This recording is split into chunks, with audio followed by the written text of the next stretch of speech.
नमस्कार प्यारे साथी। तो स्वागत है आप सभी को नीरज कॉम्पिटिटिव क्लासेस में। तो प्यारे साथी, इस वीडियो में हम आप सभी के लिए बिहार पॉलिटेक्निक एग्ज़ाम जो 2024 में होने वाला है उसका जो कि टॉप 15 क्वेश्चन जो फिजिक्स का है, ठीक है।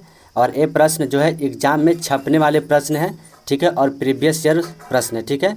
और जो लोग पॉलिटेक्निक एग्ज़ाम की तैयारी कर रहे हैं उनके लिए यह वीडियो रामबाण साबित होने वाला है। तो फ्रेंड्स, इस वीडियो में आप लास्ट तक बने रहिए जिससे आपकी तैयारी अच्छे से हो पाए, ठीक है। तो चलिए हम लोग वीडियो को स्टार्ट करते हैं।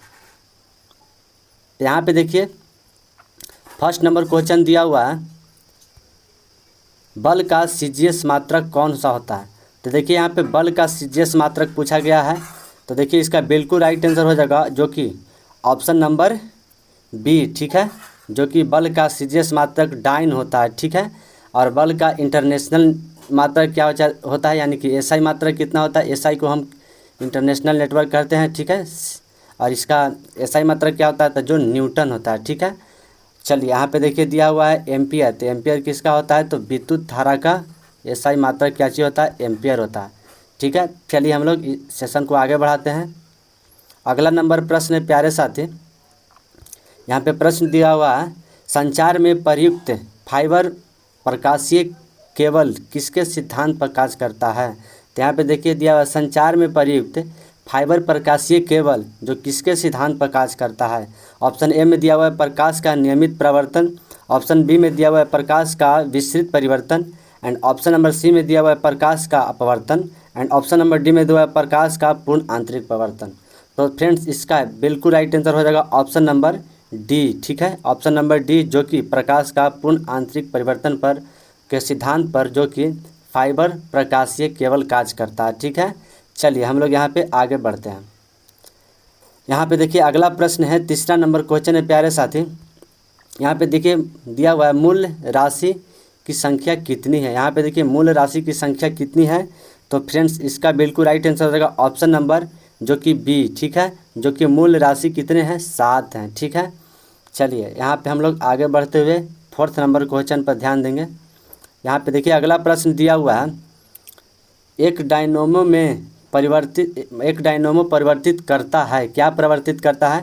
तो ऑप्शन नंबर ए में दिया हुआ है विद्युतीय ऊर्जा को यांत्रिक ऊर्जा में, ऑप्शन नंबर बी में दिया हुआ है विद्युतीय ऊर्जा को चुंबकीय ऊर्जा में, ऑप्शन नंबर सी में दिया हुआ है रासायनिक ऊर्जा को विद्युतीय ऊर्जा में, ऑप्शन नंबर डी में दिया हुआ है यांत्रिक ऊर्जा को विद्युतीय ऊर्जा में। तो फ्रेंड्स इसका बिल्कुल राइट आंसर हो जाएगा ऑप्शन नंबर डी, ठीक है, जो कि यांत्रिक ऊर्जा को विद्युतीय ऊर्जा में डायनोमो परिवर्तित करता है। चलिए हम लोग यहाँ पे अगला नंबर प्रश्न देखेंगे।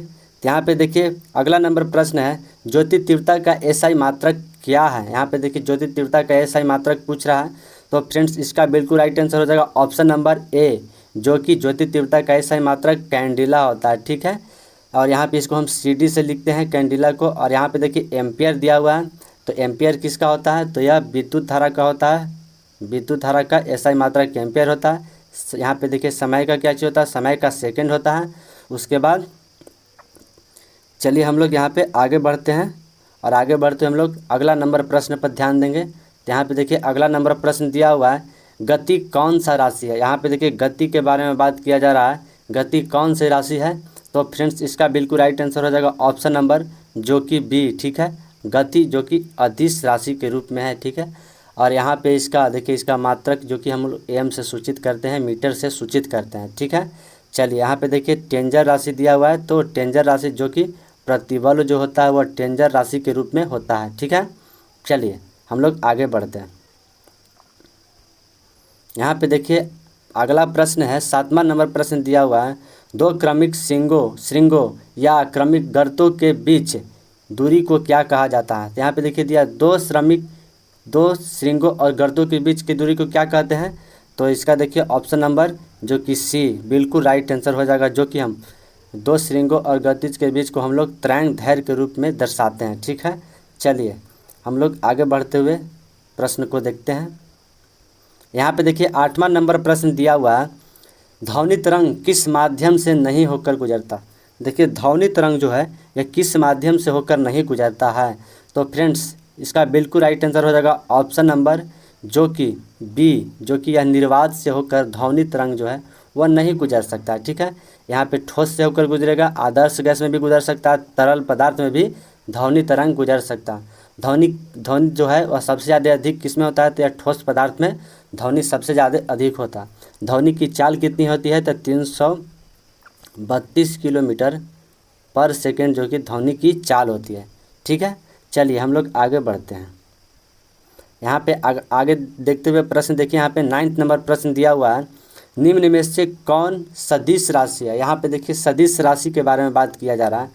तो फ्रेंड्स इसका बिल्कुल राइट आंसर हो जाएगा ऑप्शन नंबर जो कि डी, विस्थापन को यहाँ पे विस्थापन जो है यह सदिश राशि के रूप में है, जो कि द्रव्यमान, कार्य एवं चाल इन सभी क्या है, ये सभी अदिश राशि के रूप में, ठीक है। ये सभी अदिश राशि के रूप में है, ठीक है। चलिए यहाँ पे हम लोग आगे बढ़ते हुए 10वां नंबर क्वेश्चन पर ध्यान देंगे प्यारे साथी। यहाँ पे देखिए 10वां नंबर प्रश्न दिया हुआ है, निम्न में कौन अनुचुंबकीय है। देखिए अनुचुंबकीय के बारे में बात किया जा रहा है कि कौन अनुचुंबकीय है। तो फ्रेंड्स इसका बिल्कुल राइट आंसर हो जाएगा जो कि ऑप्शन नंबर जो कि डी, ठीक है। जो कोबाल्ट है वह अनुचुंबकीय के रूप में है, ठीक है। चलिए हम लोग यहाँ पे आगे बढ़ते हुए अगला नंबर प्रश्न देखा है 11 नंबर प्रश्न को देखेंगे हम लोग। यहाँ पे देखिए 11 नंबर प्रश्न दिया हुआ है, ध्रुवल प्रबलता का एसआई मात्रक क्या होगा। तो यहाँ पे देखिए ध्रुवल प्रबलता का एसआई मात्रक क्या होगा। तो फ्रेंड्स इसका बिल्कुल राइट आंसर हो जाएगा ऑप्शन नंबर बी, जो कि एम्पियर मीटर जो है वह ध्रुवल प्रबलता का एसआई मात्रक है, ठीक है। कैंडिला तो अभी थोड़ा देर पहले बताएं कि इसका ज्योति तीव्रता होता है, ज्योति तीव्रता, ठीक है। याद इसे आप लोग इसे ध्यान दीजिएगा और याद कर लीजिएगा। चलिए हम लोग यहाँ पे 12 नंबर प्रश्न पर ध्यान देंगे। यहाँ पे देखिए 12 नंबर प्रश्न दिया हुआ है, विक्षेप चुंबकत्व मापी का अधिकतम संभव विक्षेपण होता है। तो यहाँ पे देखिए विक्षेप चुंबकत्व मापी का अधिकतम विक्षेप संभव होता है, यह कितना डिग्री कोण पर होता है, तो यह जो कि 45 डिग्री कोण पर होता है, यानी इसका बिल्कुल राइट आंसर हो जाएगा ऑप्शन नंबर सी, ठीक है प्यारे दोस्त। तो चलिए हम लोग आगे बढ़ेंगे। आगे बढ़ते हुए हम लोग यहाँ पे 13 नंबर प्रश्न पर ध्यान देंगे। यहाँ पे देखिए 13 नंबर प्रश्न दिया हुआ है, जो कि ताप्यनिक उत्सर्जन से प्राप्त वाला कण है। तो ताप्यनिक उत्सर्जन से जो कौन सा कण प्राप्त होता है, तो फ्रेंड्स इसका बिल्कुल राइट आंसर हो जाएगा ऑप्शन नंबर सी, जो कि इलेक्ट्रॉन को हम लोग प्राप्त करते हैं ताप्यनिक उत्सर्जन से, ठीक है। चलिए देखिए यहाँ पे दिया हुआ है, इलेक्ट्रॉन का आवेश कैसा होता है, तो ऋण आवेश होता है। प्रोटॉन का कैसा होता है, तो यह धन आवेश होता है। और न्यूट्रॉन जो कि यह उदासीन होता है, ठीक है, उदासीन होता है, ठीक है। चलिए और ये प्रोटॉन और न्यूट्रॉन जो कि परमाणु के नाभिक में होते हैं, ठीक है। चलिए यहाँ पे हम लोग अगला प्रश्न देखेंगे। यहाँ पे देखिए प्रश्न दिया हुआ है, लेंस की क्षमता +5 डायोप्टर है तो फोकस दूरी क्या होगी। तो लेंस की क्षमता +5 डायोप्टर है तो पी बराबर कितना होता है, तो 1/f होता है, ठीक है। आप लोग इस फार्मूला को ध्यान दीजिएगा, पी बराबर 1/f होता है। तो यहाँ पे देखिए पी बराबर दिया हुआ है, तो यहाँ पे देखिए पी बराबर दिया हुआ है फ्रेंड्स। तो हम यहाँ पे एफ बराबर लिख सकते हैं क्या, 1/p तो लिख ही सकते हैं।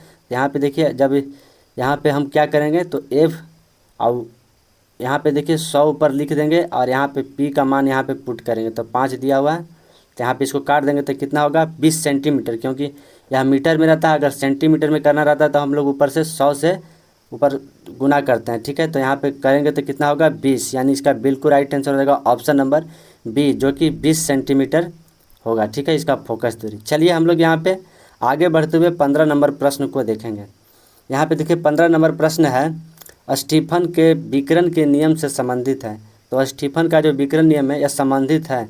तो यहाँ पे देखिए इसका बिल्कुल राइट आंसर हो जाएगा ऑप्शन नंबर जो कि ए, ई बराबर 1/10⁴ जो है वह स्टीफन के विकिरण नियम से संबंधित है, ठीक है। और आइंस्टीन का समीकरण देखिए m बराबर जो कि mc² होता है, ठीक है। ई यहाँ पे हो जाएगा। चलिए तो फ्रेंड्स आप लोगों को यह वीडियो कैसा लगा, अगर आपको वीडियो पसंद आया तो आप लाइक शेयर एंड सब्सक्राइब करना बिल्कुल मत भूलें। अगर आप चैनल पर नए हैं तो आप चैनल को ज़रूर से ज़रूर सब्सक्राइब करें, जिससे अगर वीडियो डालें तो आपको सर्वप्रथम नोटिफिकेशन प्राप्त हो।